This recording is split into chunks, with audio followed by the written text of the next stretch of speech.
Welcome into the Minnesota Tim podcast, and on today's episode, I am pleased to be joined by one of the greatest Minnesota Vikings players of all time. He played 7 years with the Minnesota Vikings, played a year with the New England Patriots as well. I am pleased to welcome onto the show today, Chuck Foreman. Chuck, thanks for taking time to join the podcast today. No problem. Glad to be here. Chuck, I must first ask you a question that you might get here and there, but did Drew Pearson push off the 1975 NFC Championship game? He certainly did. Everybody saw it. If they had to replay it like they have now, we would have been in the Super Bowl. How frustrating was that? That was very frustrating. That was our best football team that I played on. That year was really special, and from both sides, everything you can talk about a football team being great, we had. What was it like? You talk about that great football team that you had that year, and what made that football team great, a part of it was the Purple Eaters on the defensive line, which consist of lots of great Hall of Fame Minnesota Vikings players. And I just want to ask you, as one of the greatest running backs versus one of the greatest defensive lines, what was it like going up against the Purple People Eaters in practice? Well, those guys, we didn't do a lot of hitting or anything like that when I was here. I think the Vikings were a very seasoned team when I got here, so we didn't have a lot of that going on. And so, going up against them, we had some little contact, but those guys certainly were, they showed you how to be professional. Okay. And what was it like to play for Bud Grant? One of the greatest coaches of all time, took the Minnesota Vikings to multiple Super Bowls, didn't quite win one, but, he's passed away now, will live on as a Minnesota Vikings coaching legend for a long, long time. How would you describe what it was like to play for him? Well, Bud was way before his time. As far as how he thought about the game and how he treated the players and managed their everything about him as the physical aspect of it goes. He expected you to be prepared when you got there, both physically, mentally, and if you did that, you'd be just fine. But he was, like I said, just a special coach that he knew personality. And even though this was a team, he knew how to deal with each player one-on-one. And you're known as the Spin Doctor. That's your famous nickname. I told friends of mine that I was having you on the show, and their first reaction was, the Spin Doctor's coming on the Minnesota Tim podcast. And how did you come up with the spin move, and what was the what's the story behind you becoming the Spin Doctor? Well, first of all, I didn't come up with the spin move. That was something I think I told the story about Earl Perlman. And when I was in high school, and he played with the Baltimore Bullets at the time, we called him. And he'd come up the court with that basketball. He had this spin move was just out of this world. We tried to do that in the basketball court. But there was a game, I think we were playing at the Houston Oilers. And I was in a situation, and I just, let me try to do this spin thing, and I did. I was spinning to open space, not just to get away from a guy. And it worked, and then somebody started calling me the Spin Doctor. Was that the first time that you tried it? Did you try it in practice first? No, that was just the thing I did in the game one time. That's hilarious. It worked, and then it worked, and I said, well, if I ever get in a situation like that again, maybe I'll try it again. But you just didn't want to do that in certain aspects of the game, like right in the middle of it in the field, that might not be a hard thing. So you're a big basketball fan back in the day. Who was your favorite player? Well, back where I grew up, there was Owen Hayes, Wes Unseld. Those are the guys I grew up watching because I'm from Maryland. And the Earl Perlman, the New York Knicks, Clyde DeGustin, and up there in New York Knicks, all kinds of Barnett. Willis Reed. Those are the guys I watched back when I was young. And then you went. Famous too.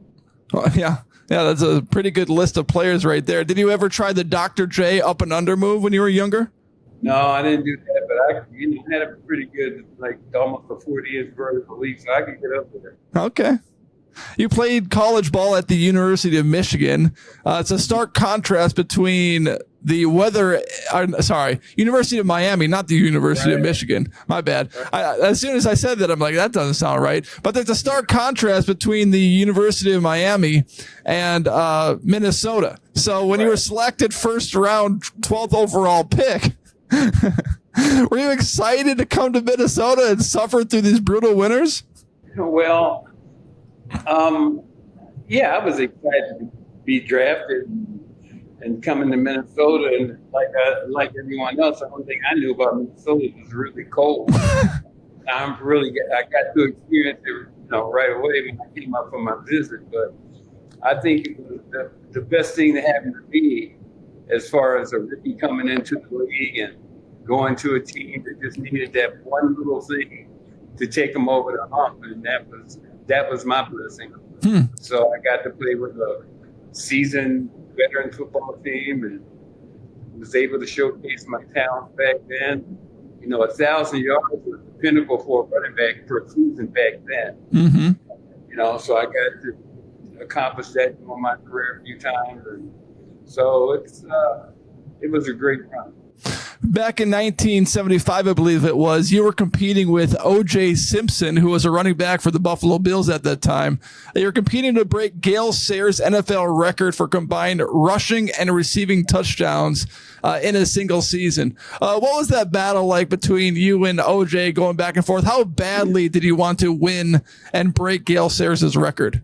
Well, I really wasn't even aware of Gale Sayers' record or anything like that when I was playing the game. I was just playing football. I didn't know anything about that until after the game. Because we tied at 22, and then towards the end of the game, he was able to score another touchdown, which gave him 23. But that was, like I said, a great run for us, a great year for us, and it was real special. And then in 1978, you had a devastating knee injury, and recovering from injuries back in the day isn't the same as it is now with doctors and technology and advancements and things like that. How long, in your mind, did you want to play in the NFL until an injury took some of your skill away? Well, first of all, let's clarify something. I didn't have a devastating knee injury. So I don't know how that got out, but for whatever reason, they decided to pretty much move on from me. So, and that's fine. The NFL means not for long. You playing running back in the game at that time, players only averaged like 2.5 years.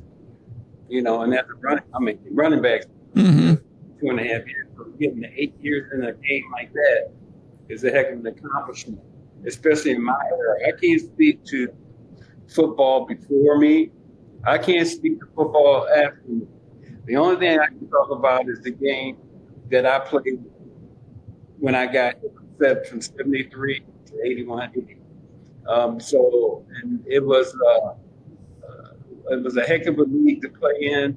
It was a lot more difficult to get yardage at that time as a runner. But, we introduced the runner receiver. Nobody did that but us. Mm-hmm. That was Bud Grant and Jerry Burns that created that offense that we never get credit for. But we are, and I am, the first multi-purpose back in the NFL. And everybody that I played against, there were some great players in my time to play running back. And I can't take anything away from it, but I can only say this, that I did it differently and better than most. In one year, as I was preparing for this interview, I did not know this about you. You led the NFL as a running back in receiving catches. Right. And that's what I'm saying. let me put it to you this way. When I got here and they decided to create this, what we call the purple offense, which incorporated me into the passing game a lot more detailed than it was before. Bud Grant told me, he says, you're going to be the best in the game at your position. I played fullback. He says, but you'll never get the credit for it. And the reason being, you're going to do it differently than anybody else. And that's what happened. And he was right. I was the best in the game, at my position, but I never got recognized for it and still don't. Does that bother you? It doesn't bother me, but what I see is, I see Christian McCaffrey, what's his name down in New Orleans, and multi-purpose backs, but they didn't create that. That's my thing. We created that. We should be getting credit for that particular runner receiver. That's what I was. That's what we are. And so when I look at how they select people as the greatest and all that stuff, I don't need them to tell me. But I mean, don't punish me for being talented both ways. Mm-hmm. In 1975, you had 13 touchdowns and 9 receiving touchdowns, which is something that you don't see very often anymore. Another all kind of a player that can catch and run out of the backfield that the Minnesota Vikings added to their team this offseason is Aaron Jones from the Green Bay Packers. How do you think the addition of Aaron Jones will help the Minnesota Vikings this season? I think anytime you have a back of that caliber, it brings a whole new different aspect to the offensive game. And I think Aaron has proven to be one of the best in the game. And I think if the offensive line continues to improve and gives him the ability to showcase his skills, I think that the Viking offense will be just fine with J.J. Simpson there and Addison and everything else we have on the offensive side of the ball. I think that could be a big difference maker, considering the quarterback position is still a question mark. Mm-hmm. Do you have any thoughts on J.J. McCarthy, who drafted him out of the University of Michigan, 10th overall pick? It seems like he's going to be a QB2 or QB3 to start the season behind Sam Darnold. That just seems like that's the way things are progressing. Do you have any opinions on how good of a football player that J.J. McCarthy can be one day in the NFL? Well, as it should be, he should be the backup right now. I don't think these guys, it's a rarity that a guy comes out of college and is prepared to play at this level. The game is so much faster, and there's so many different things that they have to read offensively as a quarterback. But I think for the Vikings themselves, they may have gotten a bonus because, number one, I think JJ is going to be fine a year or two. I don't know. But Donald, I think, was number 2 pick off the board back when he came out. And he's been with football teams that just haven't been that good. And so for a quarterback, he's got to have people, first of all, offensive line up front. He's got to have all the other things incorporated around him, receivers, running backs, that he can use to his advantage. And if Sam comes in here and takes that leap, I think that the Vikings will be blessed to have 2 talented young quarterbacks. That's cool.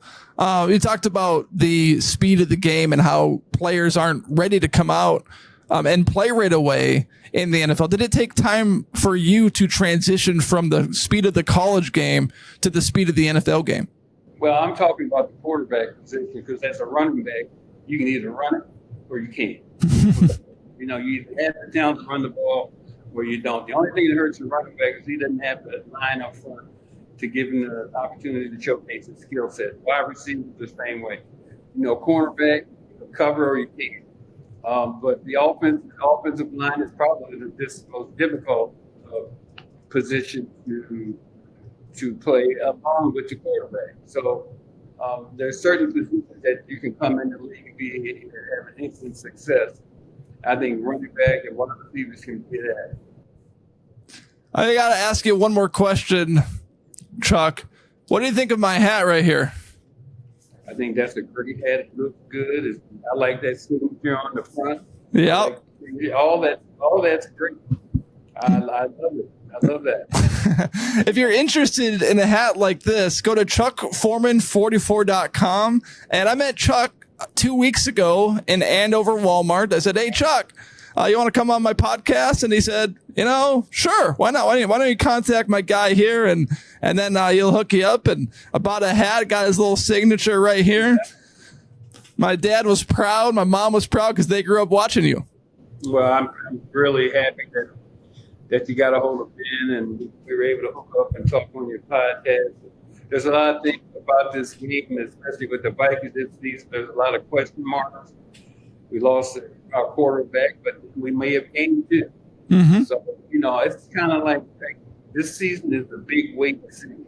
Mm-hmm. We replaced some people. We got a back that I think can be major contributor to the offense. If that happens, there's some good things that can happen.